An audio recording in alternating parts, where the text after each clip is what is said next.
नमस्कार। कहानियों की कलरव में आज की कहानी का शीर्षक है निशा जी।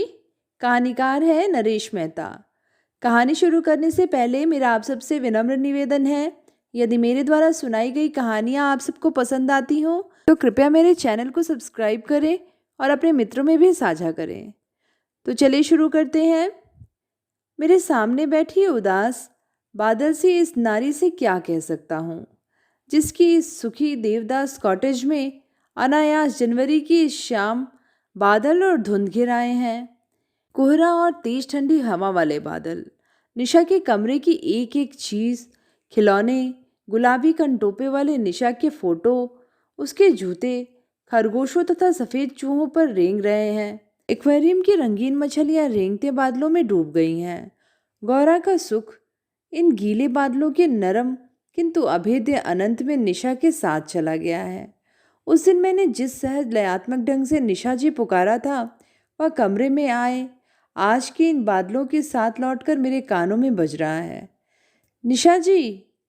जनवरी की ये शाम की इन बादलों में निशा के उन लाल जूतों की मुलायम छोटी बुलबुली खटखट दुहरती तिहरती कानों के पास बज रही है। ऐसा लगता है जैसे इस कोहरे में कहीं कोई छोटा मुंह दूध की बोतल पी रहा है।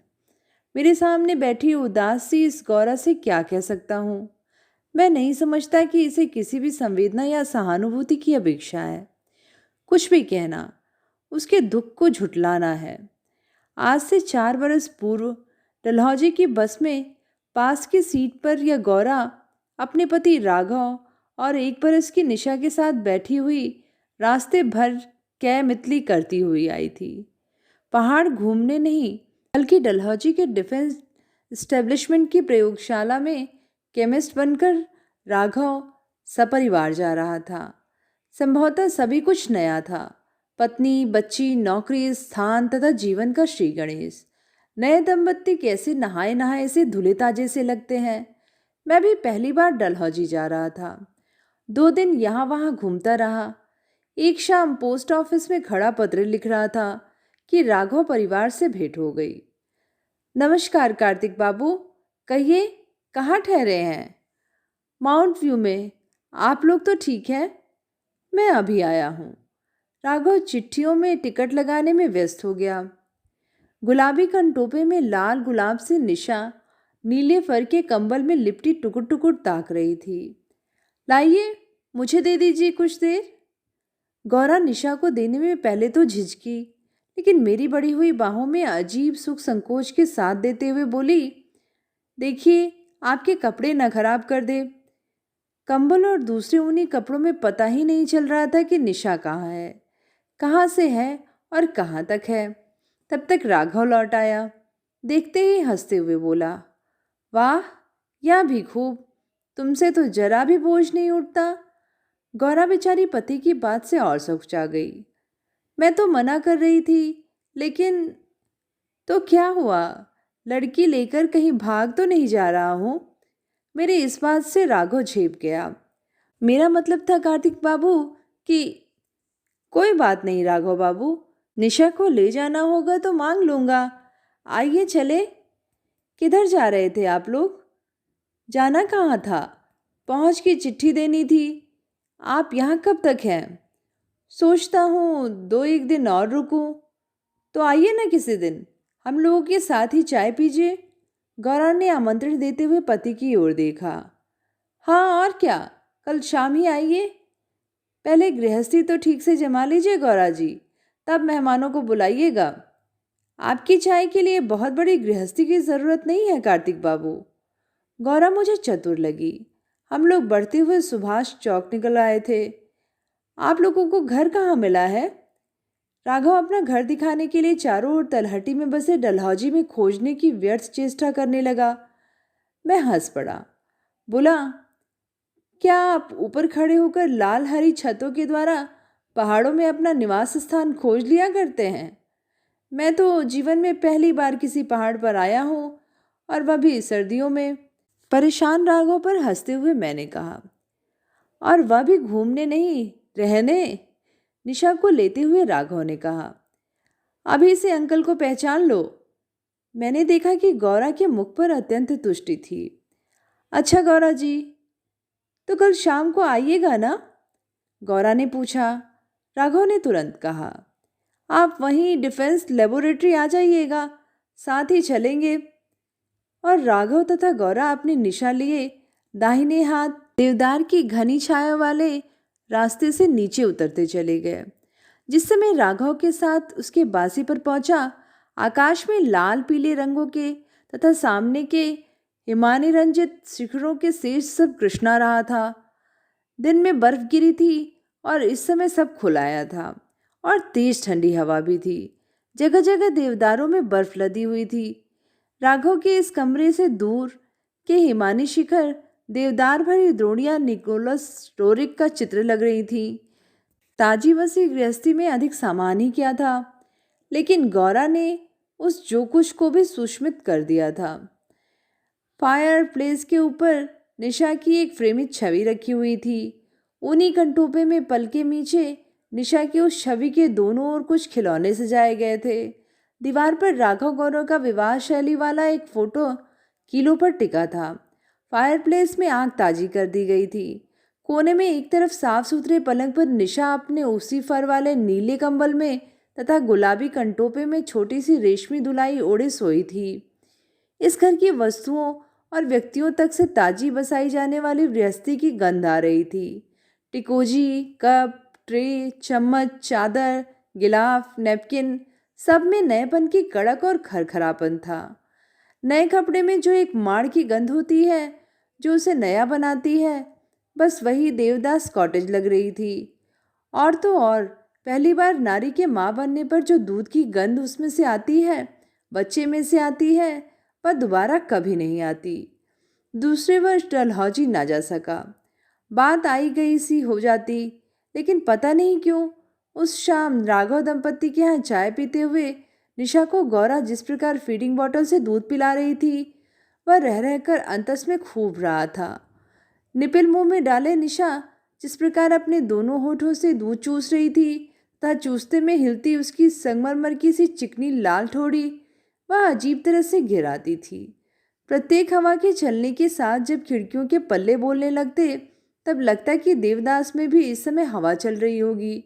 और अगर गौरा उस कमरे में ना हुई तथा खिड़कियां खुली रह गई होंगी, तो निशा कहीं सर्दी न खा जाए। लेटी हुई निशा का हाथ पैर फेंकना तथा उछालना बराबर याद आता रहा। लेकिन दूसरे वर्ष डलहौजी ना जा सका। तब तीसरे वर्ष डलहौजी पहुंचा तो उस दिन 31 दिसंबर थी। क्रिसमस मनाया जा चुका था। जगह जगह देवदारों में लंबी लंबी झंडियों की रंगीन बंधनवारें सजी हुई थी, जैसे पहाड़ों के कंठों को सजाया गया हो। बर्फ झर रही थी। देवदारों के प्रलंबित शाखों में बर्फ कपड़ों से उनमें से तथा उन पर लटकी हुई टिकी हुई थी। एकदम सुहाना तापमान था। माउंट व्यू होटल के सामने के स्कूल में छुट्टियों के बावजूद भी नववर्ष की तैयारी में उत्सव हो रहा था। मैदान में बर्फ बिछी थी। अंदर हॉल में बैंड बज रहा था और लोगों की भीड़ थी। जिस समय मैं वहां पहुंचा, नृत्य धुन पर लोग जाड़ों में जोरों पर नाच रहे थे। स्कूल के प्रिंसिपल श्री फ्रैंक परिचित थे। मुझे देख प्रसन्न हो अपने साथ लिवा ले गए और मैं खिड़की के पास खड़ा उत्सव प्रियता देख रहा था। तभी किसी ने भीड़ में से चिल्लाया, नीला आकाश, सांझ की धूप, हुर्रे! और लोग बेतहाशा बाहर मैदान की ओर दौड़ पड़े तथा बर्फ पर नाचने लगे। बैंड वाले भी भीड़ के साथ बाजे लिए मैदान में निकल आए। तभी मैंने प्रवेश द्वार के वहां राघव, गौरा और निशा को प्रवेशते देखा। निशा सिर से पैर तक लाल कंटोपे से लेकर लाल रंग की तंग पतलून में थी तथा एक बड़ा सा गुब्बारा पकड़ी थी। कितनी बड़ी हो गई है ना, जैसे हर चीज ने रूप पकड़ लिया हो। नाक राघव की भांति तीखी निकलेगी। गनीमत थी कि गौरा की भांति बड़ी आंखें थी। उस दिन निपिल चूसते ओठ अब कितने स्वरूपित होने लगे थे। तब तक राघव और गौरा ने भी देख लिया। अरे, आप कब आए कार्तिक बाबू? राघव ने आश्चर्य और प्रसन्नता के साथ कहा। निशा अपने पापा की उंगली पकड़े टुकुर टुकुर देख रही थी। मैंने उसकी ओर मुस्कुराते हुए एक हाथ की उंगलियां चलाते हुए गौरा से कहा, कहिए, कैसी हैं गौरा जी? अब गृहस्थी चाय पिलाने से आगे की जमी कि नहीं? आपको खाना खिलाया जा सके, इतनी तो पिछले बरस ही जम गई थी। और हम सब हंस उठे। आपकी निशा जी तो बड़ी हो गई अब। हमने तो उसी दिन से इसे इसके अंकल को दे दिया था। गौरा ने मेरी बात का उत्तर दिया। अब भी मौका है, सोच समझ लीजिए। मैं हंसते हुए बोला और निशा को अपनी ओर बुलाने लगा। आप क्या खाएंगी निशा जी?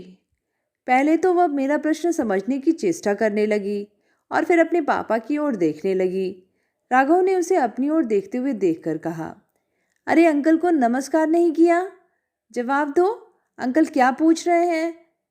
निशा संभवतः इतने शोर शराबे तथा एक नितांत अपरिचित व्यक्ति को देखकर असुविधा अनुभव कर रही थी। जाने दीजिए, बच्चों को अपनी मर्जी से सब करने देना चाहिए। हम लोग फिर अपनी बातों पर आ गए। गौरा ने पूछा, आप यहाँ कब आए? आप कब सोचती हैं मैं कब आया होऊंगा? गौरा न जाने क्यों मेरे प्रश्न पर स्वल्प लजा गई। बोली, आप पिछली सर्दियों में नहीं आए थे ना? नहीं तो क्यों? ऐसे ही, राघव कह रहे थे आप आए होंगे। मैंने मार्क किया कि गौरा ने संभवतः अब अपने पति को राघव कहना सीख लिया है। उस बरस दोनों के मुखों में जो लालसा राजापन था वह स्थिरता पर प्राप्त हो चुका है। वे दोनों अब एक से लग रहे हैं। पुराने पड़ते जाने पर पति पत्नी न जाने क्यों पसीने से लेकर वार्तालाप के ढंग तक एक से लगने लगते हैं। राघव झेप कर बोला, नहीं गौरा, मैंने तो कहा था कि शायद आया हूँ कार्तिक बाबू। मैंने दोनों की उलझन दूर करने के ख्याल से कहा, आइए निशा जी, आपको डांस सिखाएं। आपको डांस आता है? लेकिन निशा ने मेरी बात का कोई उत्तर नहीं दिया। हम लोग सब जाकर दरवाजे में खड़े हो मैदान में नाचने लगे और बैंड को सुनते रहे। मैं उन्हें अपने होटल ले आया। प्रस्ताव मात्र चाय का था, क्योंकि मैदान में हो रहा नाच होटल की बालकनी में बैठकर और अधिक अच्छे ढंग से देखा जा सकता था। हवा तेज हो आई थी, लेकिन आकाश खूब नीला खिलाया था। ताजी हुई धूप में पश्चिम पीले रेशमी पर्दे सा हो गया था। लकड़ी का जीना चढ़ने के पहले मैंने निशा से कहा कि आओ तुम्हें गोद में ले लें, लेकिन उसने इनकार कर दिया। वह अपने पापा की उंगली पकड़े बच्चों की तरह एक सीढ़ी पर पहुंचने के बाद फिर अगली सीढ़ी पर चढ़ने लगी। हम लोग बालकनी में बैठे चाय पीते हुए यहाँ वहाँ की बातें करते रहे। बालकनी से मीलों तक दोनों ओर की तलहटी तथा बर्फ के शिखर दिख रहे थे। ताजी हुई धूप से तलहटी रंग उठी थी। बैंड बंद हो गया था और अब माउथ ऑर्गन पर नृत्य धुन छिड़ी हुई थी। गौरा राघव को शुरू शुरू में यहाँ जितना एकांत उबाता था, अब उतना नहीं। निशा के कामों से ही गौरा को फुर्सत नहीं मिल पाती है। इस साल उसे नर्सरी में भर्ती करवाया जाएगा। गौरा उसे खुद घर पर पढ़ाती है। नर्सरी पोएम्स तो उसे अभी ही कंठाग्र हो गई हैं। राघव ने निशा को बड़ा निडर बना रखा है। किसी भी जानवर को पकड़ने में नहीं हिचकिचाती। गौरा को बड़ा डर लग रहा था, क्योंकि विषैले जानवर तो आए दिन निकलते ही सुनती है वह। निशा के मन से डर निकालने के ख्याल से ही राघव ने चूहा, खरगोश, तोता ला दिए हैं। दिन भर उसे जेब में रखे घुमा करती है। एक दिन कर्नल गुहा के घर मछलियाँ क्या दिखाई है, आफत किए है। यहाँ तो एक्वेरियम मिलता नहीं, किसी दिल्ली आने जाने वाले के हाथ से मंगवाना है। इस बीच कम से कम मुझे निशा का ध्यान नहीं रह गया था। गौरा चौकी की कहाँ गई और हम सब ने देखा कि वह एक बिल्ली के बच्चे को गर्दन के यहाँ से पकड़े चली आ रही है। क्या क्या निशा, छोड़ो उसे। मम्मी जी, बिल्ली, छोड़ो उसे, काट खाएगी। गौरा की बात पर संभवतः निशा को विश्वास नहीं हुआ। उसने राघव की ओर देखा और पूछा, बिल्ली काट खाएगी पापा जी? कौन कहता है, लेकिन उसे गले से न पकड़ो। हल्की डरी निशा के चेहरे पर आश्वस्तता आई और उसने चूहे जैसे लटके बिल्ली के बच्चे को लद्द से जमीन पर पटक दिया। बच्चा म्याऊं बोला और भाग गया। निशा भागते बच्चे को कुछ क्षण तक देखती रही, फिर सहसा राघव की टांग पर हाथ टिका झूलती हुई बोली, पापा जी, यहाँ बत्ते तो है नहीं, हम किचकिचात खेले। और हम सब हंस दिए। मैंने कहा, आइए हमारे साथ खेलिए। हिस, और वह मुंह पर हथेली रख हंसने लगी। तभी गौरा बोली, आप कब तक हैं यहाँ? अभी 2-1 दिन तो हूँ ही। कल वैसे आपका क्या कार्यक्रम है? राघव ने जेब से दस्ताने निकालते हुए पूछा। कुछ खास तो नहीं, कल आप लोग यहीं खाना खाइए। गौरा मेरी बात पर हंस दी, बोली, वाह, क्या कैसे हो सकता है? राघव, कल कार्तिक बाबू शाम को हम लोगों के साथ ही खाना खाए। हाँ हाँ, मैं तो यह भी कहना चाहता था कि अपराह्न की चाय भी, चाय के बाद घूमने चला जाएगा। पति की बात गौरा ने आगे बढ़ाते हुए कहा। हाँ और क्या, इसी बहाने हम लोग भी थोड़ा घूम आएंगे। और आप दिन भर होटल में क्या करिएगा? मुझे गौरा की बात पर हंसी आ गई, जैसे डलहौजी में होटल में बंद रहने के लिए ही तो मैं आया हूँ। तभी निशा ने राघव से कहा, पापा जी घर चलिए, अंकल से कहो कि कल आप हमारे यहाँ आइए और हम आपको पोएम सुनाएंगे, खिलौने दिखाएंगे। निशा मेरी ओर देखने लगी। मैंने कहा, सुना आपके पास खूब सारे खिलौने हैं। निशा ने स्वीकृति में सिर हिला दिया। आप हमको पोएम सुनाएंगी? निशा ने अस्वीकृति में सिर हिला दिया। तो हम आपके यहाँ नहीं आएंगे। आइए, तपेत तुआ है हमारे पास। अच्छा। और पहाड़ी सकरे रास्ते पर राघव तथा गौरा का हाथ पकड़े लाल कंठों पे तथा लाल पतलून में निशा नीचे उतरती चली गई। कितने ही छोटे पैर क्यों न हो, बड़ी से बड़ी दूरी तथा कैसा ही रास्ता नाप लेते हैं। जाती धूप जा चुकी थी। लाल पीली छतों से धुआं शर्माया शर्माया सा उठता हुआ चितरा रहा था। इस बीच स्कूल की उत्सव प्रियता समाप्त हो चुकी थी। डलहौजी पर जैसे सन्नाटा छाया हुआ था। हवा थम चुकी थी। ठंड जैसे जमी जा रही थी। नीचे तलहटी में डिफेंस कार्यालय का गुंबद, आसपास के मकानों में स्केच बना हुआ था। तलहटी में कभी किसी का बोलना सुन पड़ता। शेष पर सांझ का दुख व्याप्त था। नववर्ष के दिन का मौसम अनायास अच्छा था। धूप, आकाश सब एकदम निरभ्र स्वच्छ थे। देवदास के छोटे से लॉन में निशा फुटबॉल खेल रही थी। कई रंग की गेंद फेंसिंग से टकराकर वापस आ जाती, दूर जाने पर आया उठा ले जाती। हरे स्लेट पर सफ़ेद लंबी कॉलरें हवा में उड़ उड़ पड़ती। कल भी मैंने मार्क किया था कि उसका रिबन हमेशा बाईं ओर झुका रहता है। मुझे देखते ही उसकी आंखें सहसा हंसी से भर उठी और वह ताली बजाती, मम्मी जी अंकल आए हैं, चीखती अंदर भागी। जब वह भागी तब मेरा ध्यान गया कि उसने स्लेट के जेबों में सफ़ेद चूहे भर रखे थे। गौरा को वह साड़ी से घसीटते लाई। मुझे देखते ही बोली, आइए, लेकिन यह सब क्या, किस लिए? देखिए, इस बारे में कृपया आगे कुछ न कहें। मुझे बड़ी असुविधा हो रही थी क्योंकि गौरा मेरे हाथ की बेबी साइकिल, टॉफियाँ तथा गुब्बारे देखे जा रही थी। ठीक है, भीतर तो आइए। कमरे में खिड़की के पास ही बेत का एक सोफा सेट तथा गोल टेबल थी। बाकी यह निशा का अपना कमरा लग रहा था। निशा के लिए बेबी सोफा सेट से लेकर अलमारी, अलगनी, पलंग, नीली मसहरी तक मौजूद थी। मेटल पीस पर दीवार में एक बड़ा सा तैल चित्र निशा का टंगा हुआ था। कई तरह के फोटो मेटल पीस पर आ गए थे। अलमारी में ऊपर से नीचे तक निशा के कपड़ों से लेकर खिलौने रखे हुए थे। मेटल पीस के सामने बेबी रेल की पटरियां बिछी हुई थी, जिस पर इंजन अपने डब्बों के साथ खड़ा हुआ था। कोने में पत्थरों का पहाड़ था। उस पर लकड़ी के मकान तथा रास्ते बने हुए थे, जिस पर निशा की पली लानी रहती थी। तभी गौरा बोली, राघव जरा लेबोरेटरी गए हैं, आते होंगे, मैं अभी आती हूँ। कोई बात नहीं, निशा जी तो हैं ही। गौरा हंसते हुए बोली, देखो निशा, अंकल को ज़्यादा परेशान न करना, समझी? अंकल को पोयम सुनाना, फिर घूमने चलेंगे। हाँ। और निशा ने अपने को कमर तक हिलाकर स्वीकृति दी। गौरा हंसने लगी और हंसते हुए कमरे में लौट गई। अब कमरे में निशा थी, उसके खिलौने थे और 9 वर्ष की धूप थी। सर्दियों का गहरा नीला आकाश जंगलों से दिखाई दे रहा था। कभी किसी पहाड़ी पक्षी का स्वर इस शांत अपराह्न में सुनाई पड़ जाता, या फिर ऊंची मडराती चीलों की सपाटे मारती काली छाया बर्फ की पृष्ठभूमि में खिंच जाती। मैंने निशा से पूछा कि ये आप ही का कमरा है ना निशा जी? गोद पे गेंद और स्लेट में सफ़ेद चूहे ठूसे निशा अभी तक स्पष्ट नहीं थी। मेरे प्रश्न पर उसने मात्र सिर हिला दिया, जबकि उसकी दृष्टि गुब्बारे पर थी। आपके पास तो खूब सारे खिलौने हैं, है ना? इतने छाले, और अनुपात बताने के लिए एड़ियां उठाकर बाहें फैला दी। गोद की गेंद इस बीच गिर गई और लुढ़कती हुई दरवाजे की तरफ चली गई। निशा ने एक बार तो लुढ़कती गेंद की ओर देखा और फिर मेरी ओर देखकर फीका फीका सा हंस दिया। मैं भी हंस दिया। आपको गेंद ला दें? उसने हंसती आंखों से ही अस्वीकृति वाला सिर हिला दिया। आप गुब्बारा लेंगी? मेरे प्रश्न पर उसने अपने कमरे में टंगे गुब्बारे की ओर देखा, जो कि क्रिसमस में टांगा गया होगा, क्योंकि अब उसकी हवा कम हो गई थी और वह झुर्रियों में फूला था। जब पापा जी आए तो कहना कि यह गुब्बारा टांग दीजिए, समझी?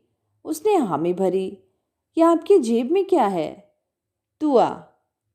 उसने दोनों चूहे गर्दन से पकड़ दोनों हाथों में झुलाकर दिखाए। क्या नाम है चूहों के? तुओं के भी नाम होते हैं? और वह मेरे मूर्खतापूर्ण प्रश्न पर हंस दी। अच्छा, ये तो सफ़ेद चूहे हैं ना? 2 और हैं, लाएं? एक सफ़ेद तीलियों वाले पिंजरे में चारों चूहे लिए वह बड़ी सावधानी से पंजों पर चलती लौटी। एक क्षण को वह रुकी और उसने झटके से पिंजरा फेंकते हुए कहा, खरगोश देखा है आपने? खरगोश? खरगोश क्या होता है निशा जी? खरगोश नहीं देखा? इतने बड़े हो गए और खरगोश नहीं देखा? और वह आंखें बंद कर इस बार बहुत जोर से हंस उठी। तभी उसे ध्यान आया कि जोरों से नहीं हंसना चाहिए, इसीलिए हथेलियों से मुंह ढक लिया। उसके दोनों हंसते गाल हथेलियों के बाहर फूट आए। वह अंदर भाग गई। इस बार आया उसे बरज रही थी, लेकिन वह चीखे जा रही थी कि वो जो अंकल आए हैं ना बले से, उन्होंने खरगोश नहीं देखा। शायद गौरा ने आया से ले जाने देने के लिए कहा। कानों के यहाँ से पकड़ी निशा 2 खरगोशों के साथ शैतानी हंसी ओठों में दबाए बिल्लियों की तरह गुद्दीदार चलते हुए आई और मेरी गोदी में उन्हें फेंकते हुए बोली, खरगोश भी नहीं जानते, जैसे मेरी भत्सना की गई हो। इस तरह खरगोश फेंकने से वे मर जाते हैं। हिश, खरगोश भी कहीं मलता है? अच्छा, यह बताइए कि आपको साइकिल आती है? हमारी साइकिल आया ने तोल दी। अच्छा, तो आप यह साइकिल ले लीजिए। मैंने साइकिल की ओर संकेत कर इसका ध्यान हटाया। हिश, वो तो आपकी है। खरगोश ने धक्के से रेल गिरा दिया। निशा अपनी रेल की तरफ दौड़ी। रेल में चाबी देते हुए बोली, ये खरगोश बहुत शैतान है। और पटरियों पर रेल जमाने के लिए वह घुटने टिकाए झुकी थी। रेल किरकिर कर रही थी। आखिरकार रेल दौड़ने लगी। ये सचमुच की रेल है? आपकी रेल कहाँ जाती है? निशा उसी तरह झुकी थी और अपनी दौड़ती रेल की ओर देखते हुए ही बोली, पापा जी के ऑफिस। दिल्ली नहीं जाती? नहीं, मम्मी जी नहीं जाने देती, कहती हैं हमारी रेल कहाँ कुचल जाएगी। मैं हंसने को हुआ, लेकिन तभी जाने कैसे गुब्बारा आवाज़ के साथ फूट गया। निशा अवाक हो गई। पहले तो वह प्रसन्न आश्चर्य से मुस्कुराई, लेकिन हठात आंखें छलछला आईं। अधरोष्ट गोल हो आया। रोते हुए बोली, गुब्बारा फूट गया अंकल। कोई बात नहीं, दूसरा आ जाएगा। लेकिन वह तद्वत रोते हुए बोली जा रही थी। गुब्बारा फूट गया तो उसमें रोने की क्या बात है? आपको कितने चाहिए? रोना अधूरा ही छोड़ वह भरी भरी आंखों से ताकने लगी। नरम पत्तियों वाला अधरोष्ट तथा महीन भौहें पूरा घुलने लगे। होठों के कोने गाल में फंसने शुरू हुए। मुस्कुराते हुए उसने इत्ते छाले वाले अपने दोनों हाथ फैला दिए। तभी राघव ने प्रवेश किया। माफ़ करिएगा, देर हो गई। अरे तुम क्यों रो रही हो? क्या बात हुई? पापा के सीने में मुंह भरकर रोते हुए बोली, गुब्बारा फूट गया। बस, तो क्या हुआ, और आ जाएगा। तभी राघव का ध्यान बेबी साइकिल तथा टॉफियों पर गया। बोला, यह सब क्या कार्तिक बाबू? देखिए, इस बारे में कोई बात नहीं होगी। कंधे उचकाते हुए वह बोला, अच्छी बात है, कोई बात नहीं होगी साहब। लो, निशा की टूटी साइकिल तो नई बनकर लौट आई। वाह, कितनी अच्छी है ना? और उसने घंटी टुनटुना दी। पापा जी को घंटी बजाते देख सहमी सी वह भी बढ़ी और हौले हौले शर्माते हुए हाथ बढ़ा उसने भी टुनटुना दी। कमरे की निस्तब्धता में जैसे कोई छोटी बुलबुल गा गई हो। घंटी की चमक में निशा प्रतिछाया थी। राघव ने निशा को अपने से सटा लिया और उसके दोनों गालों पर अपने ठंडे हाथ हंसते हुए रख दिए। तभी गौरा आ गई। तंबाकू रंग में सज्जित होकर वह लौटी थी। हटाओ उसके गालों से अपने ठंडे हाथ। जाने क्या आदत है तुम्हारी, बाहर से आओगे तो जरूर ठंडे ठंडे हाथ उसे छुलाओगे। निशा के गाल हीटर है ना? क्यों निशा? झूठ बोलते हैं। और निशा राघव के हाथों को अपने गालों से अलग करने में लगी थी। पापा जी, अंकल कहते हैं फेंकने से खरगोश मर जाता है। अंकल ठीक ही तो कहते हैं। अनायास निशा ने गोल मुंह बनाया और हंसते हुए हाथ से ढांपते हुए बोली, जैसे छिटक रही हो बत्तो छे भी तो कोई झूठ बोलता है। पली लानी नाराज हो जाती है। अच्छा यह बताओ कि तुमने अंकल को पोएम्स वगैरह सुनाई कि नहीं? अरे गौरा, देखा तुमने तुम्हारी लड़की कितनी भाग्यवान है, इतनी सारी चीज़ें कार्तिक बाबू। अच्छा रहने दो, कोसो नहीं लड़की को, खुद माँ बाप की भी नज़र लग जाती है बच्चों को। तुम्हारा अवश्य ले तो तुम किसी को भी अपनी लड़की न छूने दो। अच्छा अब चाय वाय नहीं पिलानी है क्या? गौरा उठ गई। निशा खिलौने वाली अलमारी के पास खड़ी थी। बोली, पापा जी अंकल को खिलौने दिखाएं? तुमसे कहा पहले पोयम सुनाओ। निशा खिन्न हो गई। कौन सी? वही Humpty Dumpty set on the wall. वो नहीं।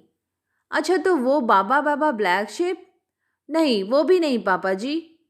ठीक वो सड़क बनी है लंबी चौड़ी, जिस पल वाली मोतल दौली वो? तब तक गौरा चाय लेकर आ गई।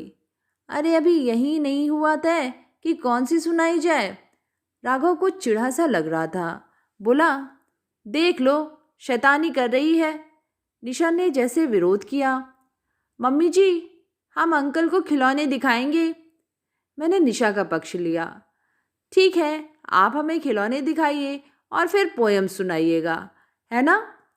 नहीं पोयम्स नहीं सुनाएंगे, हमें शर्म आती है। गौरा एकदम हंस पड़ी। बोली, अरे वाह रे शर्म। हम लोग चाय पीते रहे और निशा अपनी घंटी वाला हाथी, झबरा, कुत्ता, बत्तख आदि फेंक फेंक कर दिखा रही थी। चाबी वाली नर्स की भांति वह भी बच्चे को दूध पिलाने की नकल साथ साथ करती जा रही थी।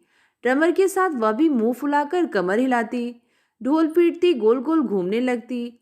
जब उसने बागवानी के औजार दिखाए और पूछने पर मैंने अनभिज्ञता दिखाई तो वह खूब हंसी कि अंकल इतने बड़े हो गए हैं और इन्हें कुछ मालूम ही नहीं।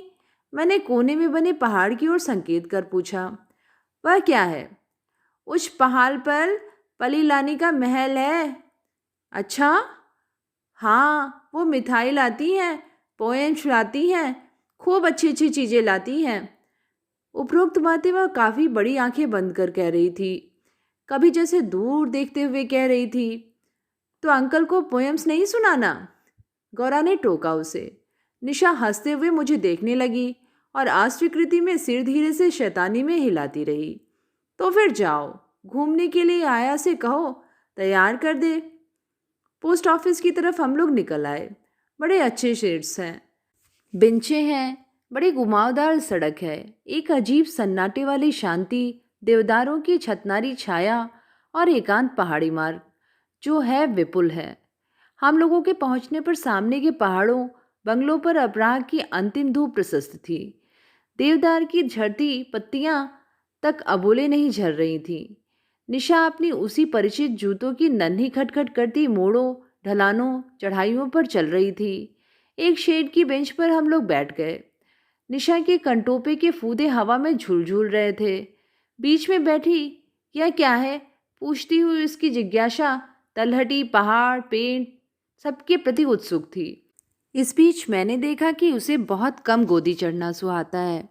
उसके बाद खाने की मेज पर अभी हम बैठे ही थे कि वह अपने गले का नैपकिन खोलती आई और खाना खा चुकी थी, इसलिए सोने जा रही थी। पापा, मम्मी तथा अंकल को प्यार देकर गुड नाइट करती जूते बजाती चली गई। रास्ते भर उसके कंटोपे के उड़ते फूदे तथा लाल जूतों की बुलबुली आवाजें सुनता आया, जैसे वह मेरी उंगली पकड़कर अंधेरा चीरती चल रही है। तारों के ठंडे मंद प्रकाश के नीचे नील कुहासे में मौसम अनायास ही बहुत खराब हो गया था। दूसरे दिन बादलों को जैसे छटना ही नहीं था। सर्दियों में बरसात, दिन भर टिप टिप टिप टिप, उस पर तेज सर्द हवा। एकदम मन घबरा उठा। होटल में घिरे बैठे रहने से तो अच्छा था कि दिल्ली लौट जाया जाए, और लौट पड़ा। बस चलने को हुई तो एक बार ध्यान भी आया कि क्यों नहीं निशा को देख आया, और तब तक बस गूं गूं करती गहराइयों तथा मोड़ों में सरकती जा रही थी। अगले बरस अपनी कंपनी के काम से दूर असम चला जाना पड़ा, और वह भी 2 महीने के लिए। डलहौजी, निशा, गौरा, राघव सभी याद थे, लेकिन बस इसीलिए जनवरी में जैसे छुट्टियां मिली कि वहां चला आया। इस बार मनपसंद एक एक्वेरियम निशा को भिजवा सका। उत्तर में उसने कैसे बच्चों के से मुलायम प्यारे अक्षरों में धन्यवाद भेजा। निशा के ही धन्यवाद की तो अब ज़रूरत रह गई थी मुझे, मूर्ख। और लिखा कि पिछली सर्दियों में क्यों नहीं आए, कब आने वाले हैं। अपराह्न था, राघव घर कैसे हो सकता था, निशा भी स्कूल में होगी। तभी तो एकदम निर्जन शांति थी। दरवाज़ा उड़का पड़ा था। बच्चों के स्कूल से लौटने का भी तो यही समय होता है। निशा भी अब लौटने ही वाली होगी। तभी पल्ला खड़का और एक खरगोश ने सिर निकाला। बाहर की हवा में उसकी गर्दन के बाल हिले पड़ रहे थे। खरगोश के बाद निशा के तुए भी स्वागत करने वाले दरवाजे पर आ रहे थे। सहसा वह बात याद आ गई गौरा की, कि निशा उससे कह रही थी कि अंकल जिस तरह निशा पुकारते हैं वैसे ही वह भी पुकारेगी, अंकल जी। समझ नहीं पा रहा था कि किससे पुकारूं, राघव, गौरा या निशा जी। और तभी खुले बालों में काले शाल ओढ़े, गुड़हली आंखों में अत्यंत टूटी टूटी बीमार सी पीली गौरा बाहर निकली। पहचानने में एक क्षण लगा कि कहीं यह गौरा की कोई बीमार बड़ी बहन तो नहीं। वह भी चौंकी। अरे आप? हाँ मैं, लेकिन क्या आप बीमार हैं? और गौरा की आंखों की सफेदी जैसे बढ़ गई। सहसा बुढ़ा गई लगती थी। मन शंकालु हो उठा। तो क्या कुछ अपघटित घटा है? राघव तो ठीक है ना? निशा, वह कभी बीमार नहीं हो सकती है। गौरा पीठ किए आइए का आदेश देती लिवा ले गई। उसी मुद्रा में बैठिए कहकर भीतर चली गई। क्या समझूं इसे? निशा का ही कमरा था, यथावत था। मेंटल पीस के ऊपर निशा का वही तैल चित्र लगा था जिसे एक पेंटर अंकल ने बनाया था, जो कि कभी इसी देवदास में आकर रुका था। खिलौने, अलमारी, अलगनी, शेल्फ, पलंग, नीली मसहरी, पली लानी का महल, सभी कुछ तो यथावत था। कोने में एक खरगोश आंखें मीचे झपकियां ले रहा था। 2 सफ़ेद चूहे जरूर रेल की पटरियों पर शैतानी करते कूद फांद रहे थे। एक्वेरियम खिड़की के पास रखा था, जिसमें मछलियां कितनी शांत तैर रही थीं। सांझ की धूप में ये मछलियां कितनी रंगा उठती होंगी। हालांकि इस समय तो मौसम बड़ा खराब हो रहा था। बादल घिरकर नीचे उतरने लगे थे। जनवरी में प्रायः बादल नीचे आ जाते हैं और मनमाने टहलने लगते हैं तथा आपके घरों में घुस पड़ते थे। तभी गौरा वैसी ही निष्प्रभ बुझी बुझी सी सामने आ खड़ी हुई, रुकी और फिर बैठ गई। कब आए आप? आज ही, बल्कि अभी ही। रुकिएगा, जैसे जल की अज्ञात सतहों में से पूछा जा रहा हो। सब ठीक तो है ना गौरा जी? क्या कहूँ कि उस गौरा मुख पर क्या हुआ। हवा तेज हो आई थी। बादल एक दूसरे में घुलते हुए नीचे उतरकर घाटियां भरने लगे थे। अब तो वे लंबे फैलते एक एक देवदार के ऊपर से होते बुड़ रहे थे। लाल पीली छतों से तैरते मकानों, बारजों, बालकनियों और खिड़कियों में भी घुसने लगे थे। बस जहाँ निशा का पलंग था, उसी खिड़की के बंद शीशों के पास टहलने लगे थे। उन झांकते बादलों की गीली भाप कैसे शीशों पर झलक आई थी। राघव कहाँ है? क्या ऑफिस का समय हो गया? उसने चौंकते हुए उल्टे मुझी से प्रश्न किया।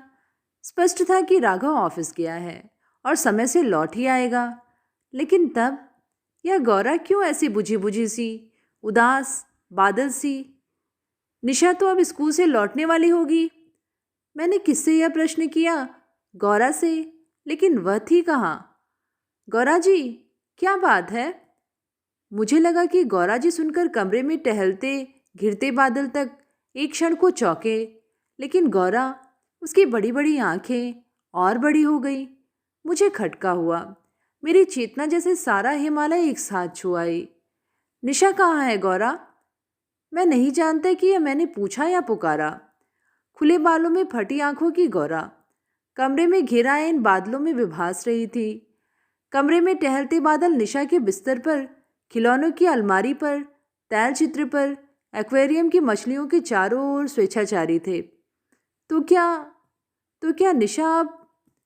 कमरे के जनवरी के टहलते बादल, गीले बादल, मेरे स्नायुओं में, चेतना में भी सायास खिल रहे थे।